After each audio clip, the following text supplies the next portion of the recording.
Welcome to Racialized 506, a podcast about anti-racism. It's a series of online conversations brought to you by the St. John Newcomer Centre. The podcast is intended to underline the challenges of anti-racism and amplify the voices of underrepresented people who experience and confront racism in their daily lives, at school and work, and in our community. By doing this, we hope to encourage positive action and change in the greater St. John area. The hosts for this podcast are Bob Whitney, a retired professor of history and politics from the University of New Brunswick, and Lena Garbia, the Newcomer Settlement Lead at the St. John Newcomer Centre. The theme of this episode will be racism and political leadership. I would love to introduce Bob Whitney from UNB. He's my co-host from first season. We're so happy and proud to have him with us for the second season as well. The St. John Newcomer Center's Manager Director, Mohammed Baga, who has been the driving force behind this anti-racism program, has a few remarks. Mohammed? Thank you, Lena, and thank you, everyone, for being here today.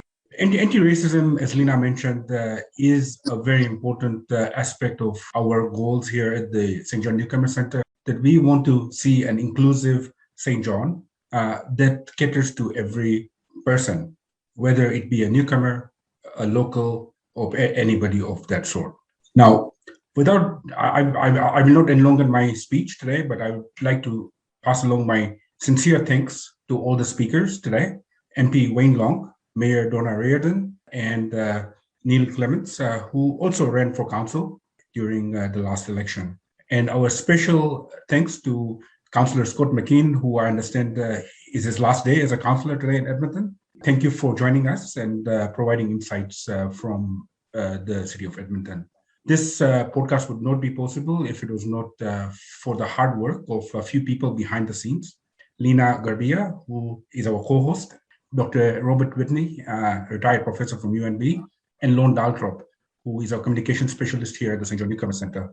All the three have been rigorously working on finding ways of highlighting this issue in our community and creating positive ways of putting it out so that everybody can participate in these difficult conversations. Not only that, I would also try to take a moment to thank all the participants who have taken their time from this evening. Maybe they've got so many other things that they could be doing, but they are here talking to us and listening to us and wanting to participate and engage in this topic. I know when I sit on the dinner table and we speak about racism, it always becomes a big, hot topic issue in my household. We are here to agree, but we are here also to disagree. We are here to be more inclusive. So I'm really looking forward to having this conversation. Thank you, Lena, and off to you, Bob. Thank you so much, Mohammed. Thank you so much, Bob. Well, good evening, everyone. And it's my privilege to work with Lena as a co-host for the podcast and for the series. And as we know, it's on political leadership and racism, or racism and political leadership. And I just very briefly like to mention a couple of things. I will introduce each speaker, and we'll start with Mayor Reardon, and then Wayne Long, and then Neil Clements. And I will give a very brief biography of each of them before they talk, because if I give them all now, then we might forget. And then finally, we'd like to give the chance for Scott Mckeen from Edmonton to talk about the Edmonton experience with their new bylaw against specifically to try to deal in a much more practical and legal and enforceable way about issues of racism within Edmonton and discrimination based on gender or disabilities. From my understanding, that bylaw is one of the clearest statements from the point of view of a city government in North America. So it's quite a significant step. I think one of the things that we often hear from people in politics and political office is that they love to use the term file. They have different files on their desk, and they have the economic file, or the unemployment file, or the poverty file, or the race file, or the indigenous file, and they have all of these files. And on one level, it's quite understandable because politicians and public servants are busy and they do have a lot of files across their desks. Perhaps one of the problems with that, specifically in terms of racism, is that for people who experience racism, racism is not a file. It's something that they experience often on a daily basis. It's something that they often experience at work or institutionally. They experience in the street. They might experience it at school. So while a politician might use the term file because it's something that's crossing their desk at a particular moment, sometimes when there's a crisis or a horrible event in their community, sometimes the use of that term implies that they're going to very quickly move on to other files. And that might be offensive to people who don't look at their life and experience as a file. So that's just one point to mention. The second point is that very often, especially at the local or municipal level, what tends to happen when we talk about issues of racism or what we can do about it in a kind of practical, enforceable way, is that the most typical response is, oh, well, we can't do anything about it. We don't have the jurisdiction. We don't have the power. Yes, we don't like racism. We should all condemn it. We should all say that we don't like it. But in any kind of practical way, we just don't have the jurisdiction to do anything. I think that, quite frankly, at least in my view, and this is where we might disagree on some things, but I think that really it's not so much a question of jurisdiction. It's a lack, perhaps, of political courage and will to actually do something. One of the things that we hope, and one of the reasons why we asked Councillor Mckeen, is because the Edmonton example of the recent bylaw seems to give a very positive example of what can be done at a municipal and a local level to try to actually put some teeth into anti-racist and anti-discrimination legislation. And like any law, it's not perfect. I'm sure it has all kinds of problems, and perhaps Councillor Mckeen can help us understand that. So on that note, I'd like to just begin to introduce our speakers, and I will start with Mayor Reardon. And Mayor Reardon, Donna Reardon, is in her third term on Common Council. She was first elected as a councillor in the May of 2012. She was re-elected in 2016 and then elected as the 79th mayor of the city of St. John in 2021. She's a trained dietitian, and Donna's career as a volunteer began 20 years ago, serving on her children's school committees and involved in District 8 Education Council, and she's very passionate about her community. Donna also served on several boards and several commissions. And she identifies her areas of particular interest as transit, municipal growth, waterfront development, and recreation. And she lives in the city's uptown. So on that note, Mayor Reardon. Thank you, Bob. I'm going to try not to use the word file. I didn't have file written down in any of my notes here. Now I'm going to be paranoid. I just want to say, I guess, up front that I am a big supporter of diversity. I think diversity in a community strengthens that community. It makes your community interesting. It brings a skill set. It brings a workforce. It brings new ideas on your city. And it brings some cultural practices as well. So diversity, and we understand mixed neighborhoods are good for our population. And in the same way, diversity for the whole city is definitely the way to go. And I just wanted to give you a little bit of background about myself. You say I'm a dietitian, and I did graduate from Mount St. Vincent in '78. And in order for me to practice as a dietitian, I needed to do an internship. So a girl I graduated with and I went off to Toronto. I worked at North York General, and she got on with Sunnybrook. And we were both from Halifax. And although Halifax does have a bit of a diverse community, it does have an African and Nova Scotian community or Black community there. I really experienced a lot of diversity when I went to Toronto, and it really opened my eyes to that whole concept of diversity. My roommate ended up with a boyfriend who she eventually married, who was Chinese.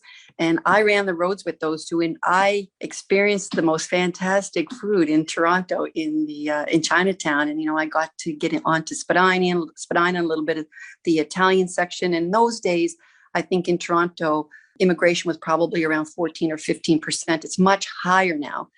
So it'd be far more interesting. And because of that, it's growing at this rapid pace. It's almost 3 million people. So as a new councillor and the mayor, we have set our priorities recently. We just released them a week ago, tonight actually. And what's come out on top is growth. I mean, that's for obvious reasons. If we can get growth, then we can increase our tax base, increase our population, and we will have the money that we need, the funds coming in, because we have one way to make money, and that's through property tax, so that we can afford to do more for our population. We have 5 categories. So some of the other categories that we have are green, and we value the environment. So under that heading, we will have outcomes and objectives. And one of them would be to align emerging trends and best practices to improve our response to climate change. So we also have move. And under that, we say we value sustainable transportation choices. And one of the outcomes of that category, we've got 23 outcomes altogether. There are 5 headings, would be to create a modern transit system based on data, innovation, and best practices. One of the other categories is perform. So we say we value the best use of our resources. And that would be core service deliveries, transparent and accountable reporting back to citizens, and financial health. And so growth came out on top, but the category that came out right behind it as our number 1, those 2 going together, our top 2 priorities. And these 23 initiatives that we've got here are all things that the city are currently working on. As we move forward into the next 4 years of this mandate and this council's term, these are our priorities. So if other things have to be let go, these are the things we're going to hang on to. So the next big category was what we called belong. So we used 5 verbs for our 5 categories because we want to have all action words there. And this one says that we value a welcoming community. So this was, I think this one is important just for the language that's in it. It says we enhance the quality of life and social well-being in a safe place to live, offering recreation, arts, and culture opportunities that align with Plan SJ, Play SJ, and other related plans. The outcomes and objectives under this heading would be a livable neighborhood. So strengthen your neighborhood groups that offer programming to the community, improve quality of life with targeted long-term neighborhood plans, facilitate a mix of affordable housing in all of our neighborhoods, cultivate community pride and unity by promoting beautification, arts, culture, and heritage, foster diversity and inclusion, maintain regional district parks, and improve recreation programming. So that came out of our priority. Now, what we also have is on Work Plan 2022. So coming out of these, we will have our employment strategy, which will create equity with and inclusion, including diversity, and inclusion for the city's workforce. So we'll set some goals with that. So that's obviously a complex issue. It'll take some work. We want to make sure that we do it right. We understand and we know that we can do better. One of the things as far as political leadership goes, we do want to lead, and we do want to have that. And that work plan for 2022 will be released, I think, at this next council meeting, which will be Monday. We want to encourage our community and educate our community on racism, diversity. We do want to be inclusive. We have asked our federal candidate, Wayne Long, our MP Wayne Long, to make sure that St. John is included on the list for immigration. We know how important immigration is to us for growth. We will partner with educational institutions. They do a lot of the immigration strategy really in a lot of ways, because a lot of their clientele that comes into UNB or NBCC is a diverse community. We want to make sure that we are offering them what they need. We want to help them get jobs. We want to do those things that they will encourage them to stay here. Thank you so much, Donna. That was great. Dana. So maybe what I'll do is move on to Wayne Long as our next speaker. And of course, Wayne Long is our federal representative to Parliament for St. John. And he has a long career in business as an executive of the seafood industry, and later held position of the president of Scotiaview Seafood Incorporated. He subsequently became president of the St. John Sea Dogs, which is a hockey team for some people who don't know, for the 2005 and 6 season. And during his tenure, the team won the Memorial Cup in 2011. Wayne is also a 3-term member of Parliament, winning in 2015, 2019, and recently in September of 2021. So Wayne, it's your turn now. Thank you. Thank you, Robert. Good evening to everyone. I saw Scott's eyes kind of go up when I mentioned the St. John Sea Dogs. We never actually got to play the, I guess it would be the Oil Kings, Edmonton Oil Kings of the WHL at that point. But yeah, we did win the Memorial Cup in 2011, went back to the Memorial Cup in 2012 and lost, and we're at the Memorial Cup again in 2016. So we've had a pretty good run here. Thank you for inviting me. Thank you for letting me speak. I've given a lot of thought when Lauren Daltrip from Newcomers asked me to speak. I am the federal politician. I'm the guy that goes to Ottawa and goes to bat for my riding. But let me start with this. This past June 6th, 2021, 4 Muslims mowed down in London, killed, murdered, another Muslim seriously injured.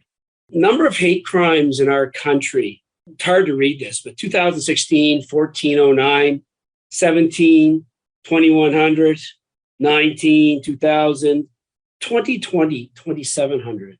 That's a 70% increase in hate crimes in our country over the last 5 years. Rate per 100,000, 2016, 3.9, 2020, 7. Anti-Black racism is on the rise in our country. And, sometimes as Canadians, we tend to look south of the border and criticize the US or criticize other parts or other countries around the world. But, I'm talking about Canada.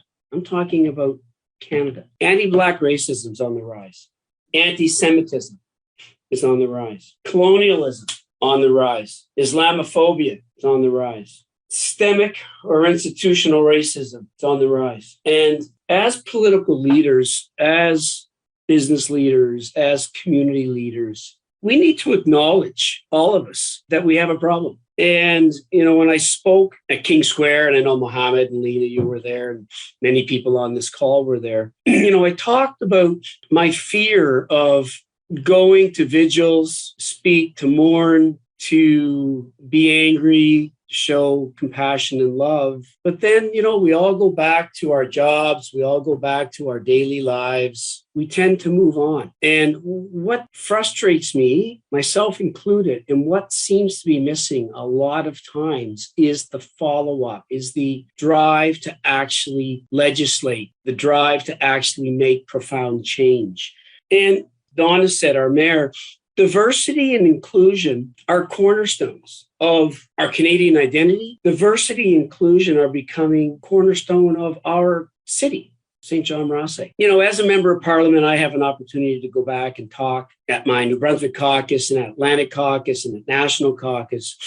And we do talk about the challenges we're facing, and we are pushing our government, my government, to do more with respect to legislation. And for us to, not just with words, but with real actions, although we are making some progress, we're nowhere near where we should be. Some other things I just wanted to quickly touch on. And these are some stats. The survey that was done actually not that long ago was in March. 1 in 2 people of color have experienced online racism. 1 in 2. Think about that. Just think about that number. 1 in 2 people of color have experienced online racism in Canada. Survey also suggested that 1 in 3 Canadians admit to holding a negative view on Muslims. 1 in 5 have a negative view on Indigenous people. And 1 in 7 state a negative view of Chinese people, Jews, or immigrants. It's a hard truth. I have learned and, become educated with respect to, our First Nations people and residential schools and the shame that we hold as Canadians as to what occurred in residential schools. I want to do more as an MP. I want to do what I can to go to Ottawa and to advocate for those who continue daily to experience racism. And I will continue to fight and learn because I've got a lot to learn. I had a discussion actually with an Indigenous group, and it was a very productive discussion. And it was like, look, you're not going to correct the future without understanding the past, without acknowledging the past. Again, we need to understand, acknowledge, and move forward together as political community business leaders to make the wrongs right. I'll do whatever I can, and I recognize there's a problem, and I want to help be a part of the solution. Thank you. Thank you, Wayne. Moving on to our third speaker, and that's Neil Clements. And Neil Clements is a father, an actor, an entrepreneur. He is currently a barrister and solicitor in St. John, the first Black lawyer in the city in more than 200 years. Prior to graduating from law school, he obtained a degree in history from St. Thomas University. Neil also hosts the New Brunswickers Want Action program, a weekly television show produced by CHCO TV, and it focuses precisely on discussions around anti-Black racism and systemic discrimination in New Brunswick. So Neil, let's hear from you. Thank you very much. I appreciate the opportunity. And I'd like to just start by acknowledging that we are in traditional Mi'kmaq ancestral territory. Being I do have Native heritage, I think it's appropriate that I share that. But moving forward, I did really appreciate a lot of the comments that I heard from Mayor Reardon and also our MLA. And my thoughts were this, and as I just get back into my notes that I made, sorry, my phone locked up. We have to really consider the history of where this type of thought process, that is the irrational thought process of racism, comes from. 26, let's say 25%, I'll say this, of the population right now thinks it's okay to be racist against an immigrant or minority group. There are stats available, and if you folks take the opportunity to watch some of our color bar shows, myself and Dr. Christie and Matthew Martin have produced a series with CBC called Color Bar, from which I'm drawing most of this content. So I thank Dr. Christie for his thorough research. But there's 100 years of irrational thought, or the first 100 years of Canada's history. The immigration policy was one based on racism and irrational thought. It was the White Canada policy. It's an actual fact. So we first have to understand, as was stated in this podcast earlier, our history and why there is such prevalence of this irrational thought.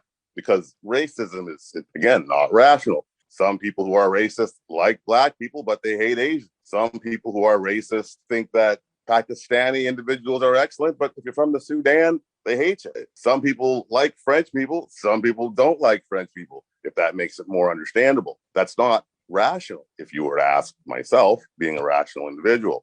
So we really have to understand that the first 100 years of Canada's history was 97% white on purpose. And as my friend Dr. Christie says, it was a system decision, right? And every system creates the perfect outcome, which is the outcome that we presently are engaged in changing, which is that white immigration only policy for the first 100 years of Canada. Now we're about 73% white right now in all of Canada.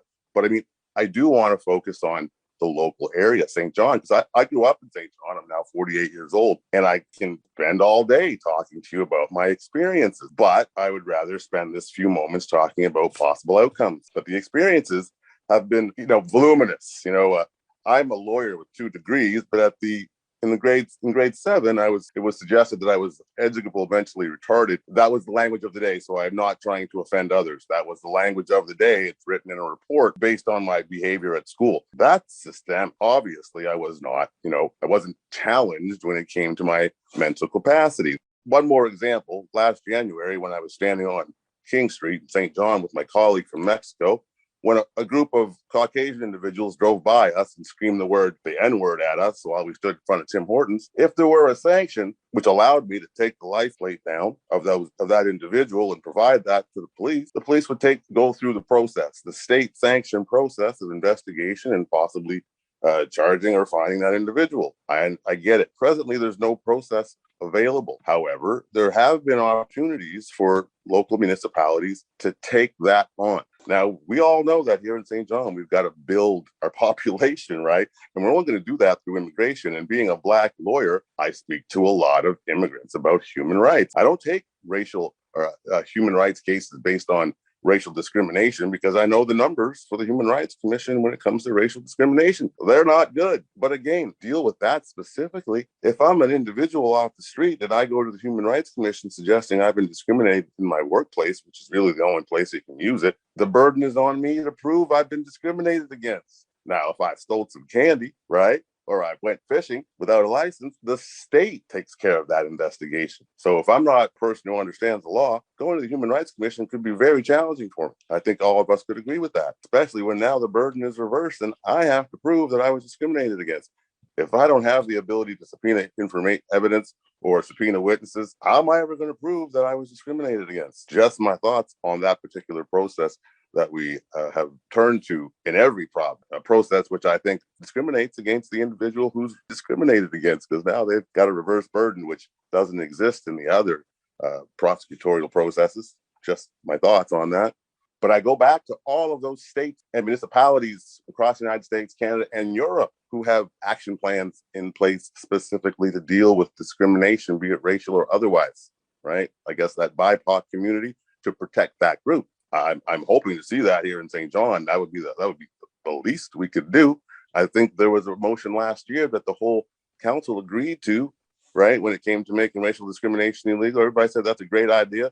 And then Mr. Nugent respectfully to my learned friend, gave an opinion that we now know is actually not accurate, that there was no jurisdiction. And I thank you for that preamble to this discussion about using the language of jurisdiction, because when I read that opinion, I was quite disappointed knowing that all of these other jurisdictions were doing something, notwithstanding they didn't make it illegal. And my colleague, Timothy Christie, has written a fantastic article about making racial discrimination illegal, like other offenses, be it provincial, federal, or municipal. St. John municipality of and incorporation of has a very, unique, as do other municipalities, relationship with the province of New Brunswick through the Municipalities Act and the Provincial Offences Procedures Act, all of which could be used to make a move to make racial discrimination illegal in our town, just as Edmonton has done. And I love St. John. That's why I live here, because I'm one of a few Black lawyers that could be in any other large city practicing law. But I'm St. Johner through and through, so I stay. So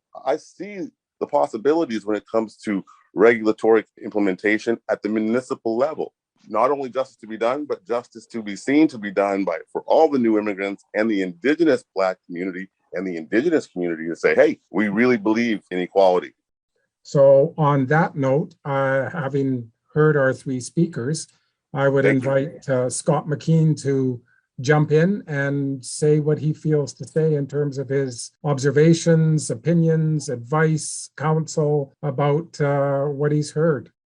Thanks very much. And thanks for inviting me to this. And I really appreciated comments by Wayne and Donna and Neil. And I feel perhaps a little bit some of the frustration and trepidation on all sides of this issue.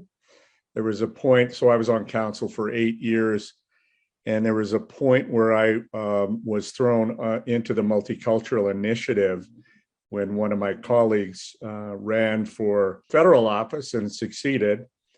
He's back now and just was elected the mayor of Edmonton. Amarjeet Sohi is South Asian Canadian, a remarkable man. And that was a really good, I think we have 3 or 4 BIPOC people on, 4, I think it is, BIPOC people on Edmonton City Council now. So we're making strides. But I'm having these meetings with various cultural groups, and we would get to racism, and they would all look at me, and I would say, you know what, I don't have an answer. This issue will continue to slowly resolve itself as more and more immigrants come to our cities and join our workforces and join our neighborhoods and our community efforts and all that. That will help. But the issue at play was in Edmonton was we had, I think it was 4 very public, very sort of horrific acts of harassment based on, these were Black Muslim women, I think in every case. And they really raised the alarm of what the heck was going on in Edmonton.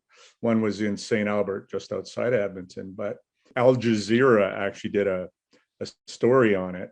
So it was reaching that far about, what kind of a city do we have? When I back up a little bit, and in my first term in office, because of some of that input from, Somali Canadians and others, we put I can do an inquiry. A city councilor in Edmonton can do an inquiry at any time. So I did an inquiry, which brought back a report, which led to the formation of the Anti-Racism Advisory Committee. And that's a committee from people from various racialized communities now. They formed a committee, they meet regularly, and they can bring advice to council around these issues, whether it's overt or systemic racism. So I thought that was a really important step.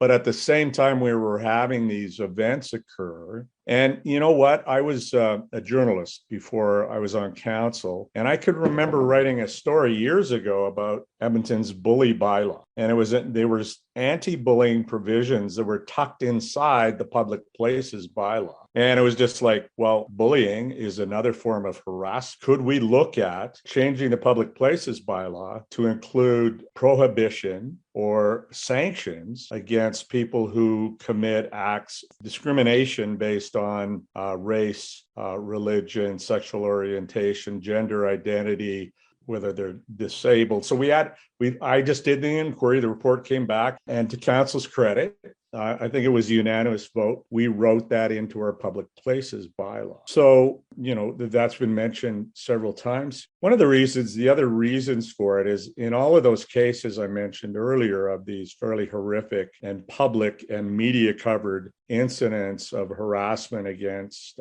Black Muslim women was, I think in each case, the police investigated and said, and this is not uncommon, they said, well, it hasn't reached the threshold of a hate crime. And so the Crown prosecutor don't see enough evidence there to actually lay a charge of hate. What I thought was maybe the most important thing about writing anti-discriminatory language into our public places bylaw was the symbolism. We are saying, first of all, Edmonton is welcoming. It is diverse and appreciates people from all parts of the world. We do not discriminate. So writing that into a bylaw was drawing a line in the sand publicly that I thought was a really important statement. Maybe the last message here, I think this also rises during times of financial difficulty or crisis. Affordable housing is clearly a part of the answer here too. Good education is opportunity is a real answer to this question. Very complex. It's the hard problem of racism. And Donna and Wayne, Neil, I thank you for your comments and I wish you all the best in this. I'd like to thank you, Scott, for your contribution and for sharing the Edmonton experience, because I think it's really helped a lot of us sort of understand what actually can be done in a practical way. So hopefully we can learn from that example. Lena? Thank you so much. Yeah, there is a couple of comments here. The chat totally agree with your thoughts, Mr. Clements. And I believe we need to move on this issue now, because if we wait for a hate crime, it will take longer to get changes done from Rodrigue. Scott, I would love to have your motion and a copy of your operational process for us, as we go forward with this. I mean, at the end of the day, I guess, if I had my way, and this can never happen, I would put everybody's address like a domino into a box and I would shake it all up and I would throw it out and you would see where you're going to live and within our whole region, because we're in our own little silos and we don't mix well and we need to get to know each other better. So, I mean, I'm not saying we don't need a stick. I'm not saying that, maybe we do, but I think we need a little bit of both things going on. Anyways, thank you so much. Yeah, very well said. Thank you. Appreciate it. There is another comment from Greg. Hi, are there any stats on enforcement of the bylaw in Edmonton or elsewhere? So I guess the question is to Scott or anyone else. Go ahead, Scott. And Greg, thanks for the question. And I wish it was tomorrow and then I could say I'm not a city councillor, so I don't know. So I don't have that excuse. But it is relatively new and I don't have any stats in front of me, but I will be encouraging the young woman who's replaced me to dig in on that. So if I remember rightly, there will be an annual reporting on that, which is good. The council gets updates with the bylaw. And I do think the Anti-Racism Advisory Committee will be right on that too. So we've got a couple of checks and balances in there that are important. I would stress again, I don't think it is the answer. It is important that our bylaw officials and the police, cases where it's clear, that they write those tickets. The other thing I would quickly add is that the Anti-Racism Advisory Committee, before I tabled that motion, I took it to them and they asked for a second part. And the second part of the motion was to look at restorative justice practices as a way to deal with this, not just fine. And when 3 of the 4 major incidents where one guy and a marginalized Indigenous guy who committed these acts. It speaks to a need, therefore, something beyond finding a guy that probably lives on the street and doesn't have any money to pay a fine. Thank you so much, Scott. And there is a question from Janice. How do you get this message, the seriousness of racism, to the folks who work all day, come home, eat, and wait to watch TV? Well, I think we have an opportunity at council where, we are televised every second week. It's part of us talking about it, as part of us providing education. The paper picks that up, the radio picks that up. So, hopefully, someone will be listening or reading or doing something, or their neighbor will be, or someone they work with. So I think we can generate that talk. And we do. I know Mohammed said at the beginning that, and his family don't necessarily like to talk about it, but it's something that we do need to talk about it. We need to talk about it. We need to get it out there. We need people talking about it. That's how we solve issues. Absolutely. Thank you so much. I'll go to Rodrigue, and then there are a few comments after that. Go ahead, Rodrigue. Thank you. Much to talk about or think about. I love the restorative justice idea from the retiring counselor from Edmonton, who has a lovely beard, by the way. My wife would love to have the mustache, that I'd have the mustache that you have, but I haven't done it yet.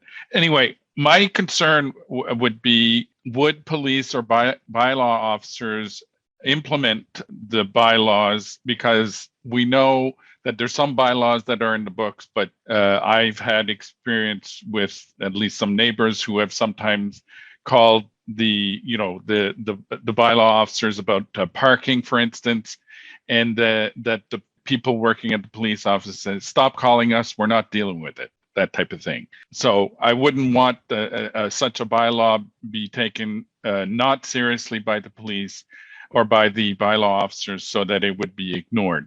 So that's first thing. One little suggestion that I may have for a council meeting or for council meetings, and I know you have busy agendas and so on, but how about inviting somebody from the newcomers community? Because we do this with some of the committees I work on, where a newcomer tells their story about how they arrived to the St. John and how what was their experience, what went well, what could be better.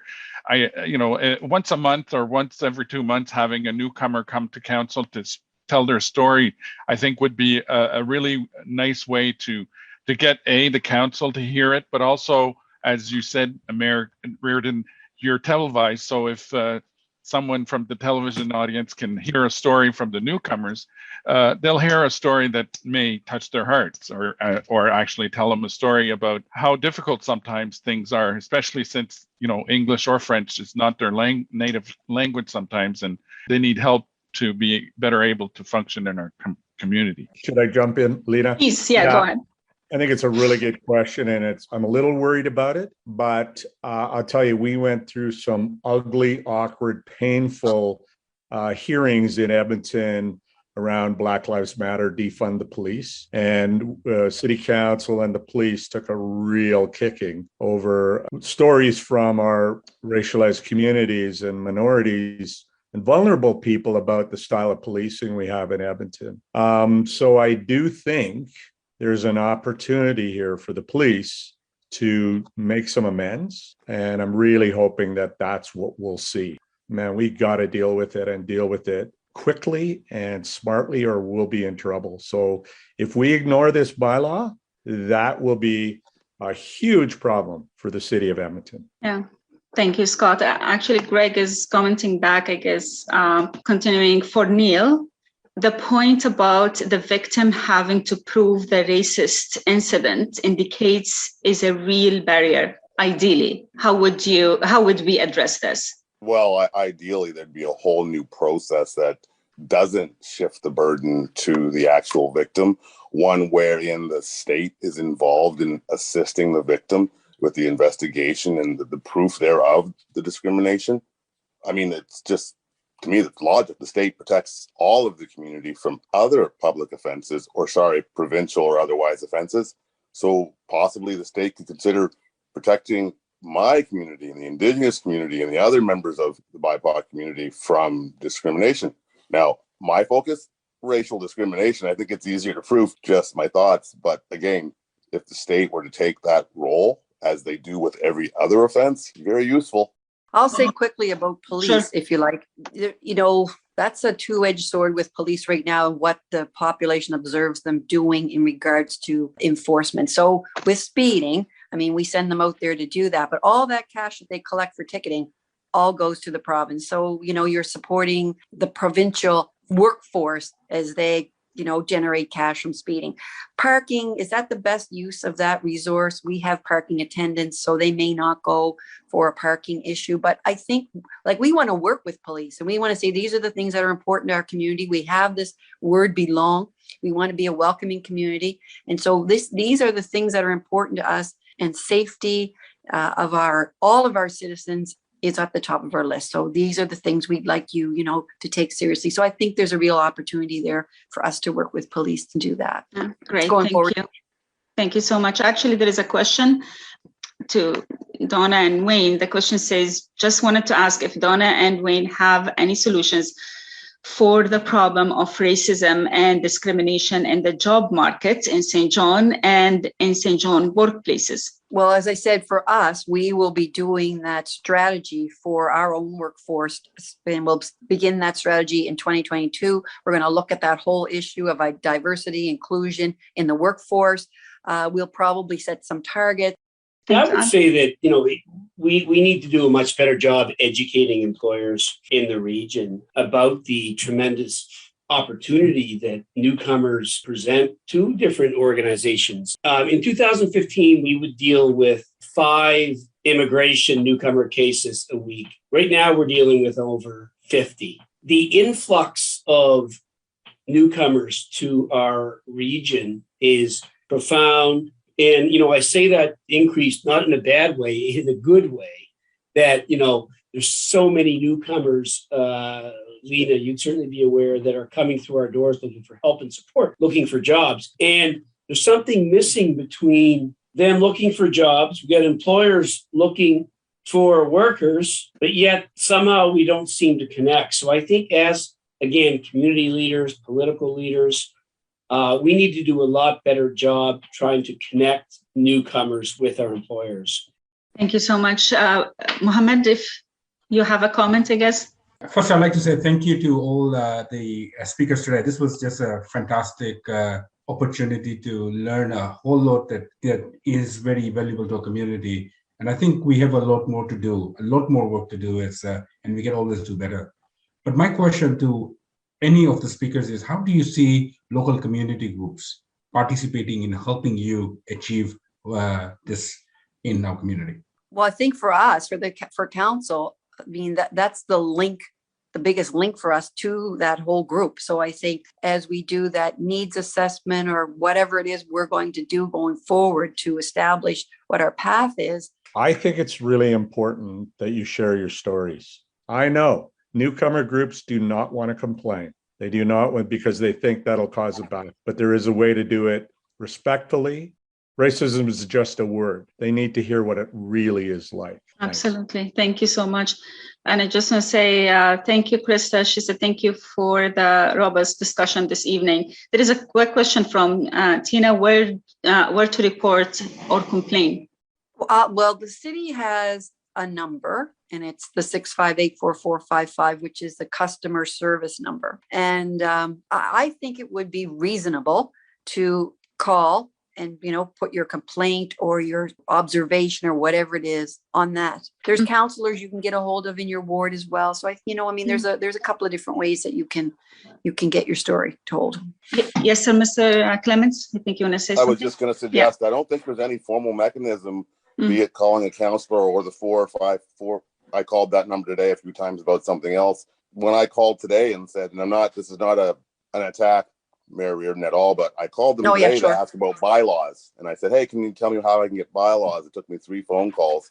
So if I call that girl at the service desk, and I don't know her name, but I've seen her, I know who it was I spoke to today, and I tell her about my story of racism, she needs to be prepared to handle that and know where that has to go, as opposed to telling someone, sorry, I don't know what to do, because she wouldn't know what to do because there is no formal process.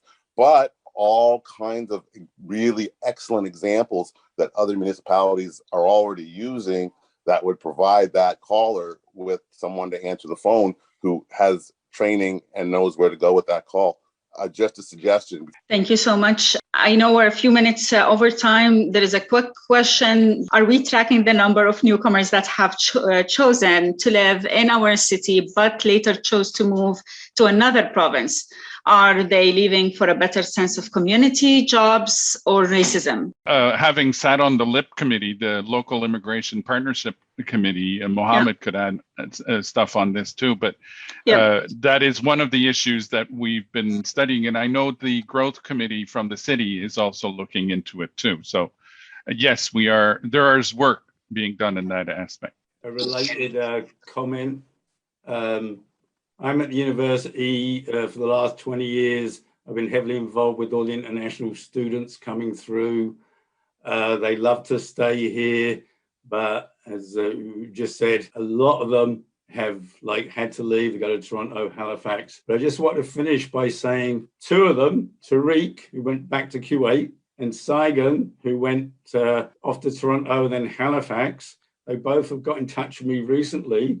And Saigon's trying to get a place in Quispan, and Tariq's back. So I don't know whether it's COVID. I know it's just been in the last 3 weeks, but that exodus of students coming here, loving it, but not being able to make a career, going off to Toronto usually, and then finding another place. That's been, the tradition for the last 20 years, ever since international students came in big numbers to St. John. But as I said, there's two of them who just out of the blue just got in touch with me and said, hey, I'm back in town. So perhaps the pandemic is I don't know, but perhaps that's an optimistic sign to...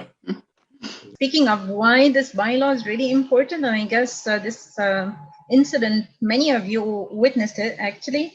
It was when we had the vigil in the summer for the London family, and a boy on a skateboard did harass the MC because she's a hijabi, and he told her to go home. Two of the counselors actually went and talked to him, and they spent a good chunk of time with him, talking to him.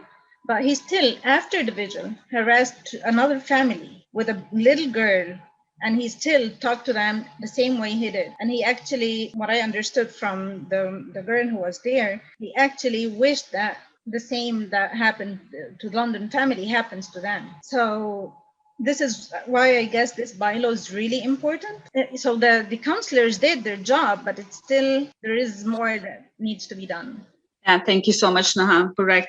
It's very, very good discussion. I wish we can continue forever. I know everyone has a lot to say, but we're already 10 minutes over time. If anyone has one last minute, like last comment, if anyone want to add. One of the purposes for starting this a year ago or so was not only that we would have these kinds of conversations and discussions, but also that this would also be an organizing tool. I think when we talk about democracy, it's not just election time that we should care about democracy. And it's not just when we have to vote. It should be how well organized we are in our communities.